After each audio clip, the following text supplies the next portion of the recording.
Buenos días, aquí les traigo otra receta. Me voy a hacer un té, ya que ando mala de la garganta, traigo mucha tos seca.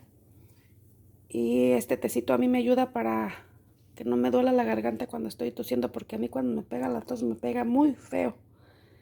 Y aquí lo que hice es que puse, es más o menos 1 litro de agua. Vamos a poner más o menos 5 centímetros de canela o una varita de canela chiquita como de este tamaño, miren. Y también vamos a poner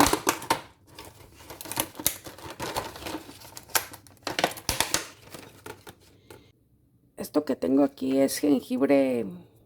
Lo tengo congelado porque aquí el jengibre está muy caro, pero si tiene jengibre fresco es mucho mejor. Le voy a poner como 2 centímetros. Aquí ya puse 2 trocitos y voy a poner otros 2. Esto lo vamos a dejar hervir por 5 minutos. Aquí ya pasaron 5 minutos que estuvo hirviendo esta canela. Voy a apagar. Bueno, aquí ya la estoy sirviendo. Hay que tener cuidado de no quemarse. Esta infusión la pueden tomar en la mañana, en la noche, a mediodía. Ya que la hayan servido, le van a poner el jugo de medio limón. No es que estos limones no tienen jugo, pero es el jugo de medio limón.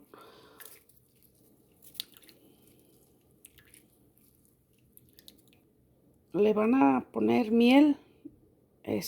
Pues esta no es miel 100%, pero es lo que hay. Aquí le van a poner miel al gusto.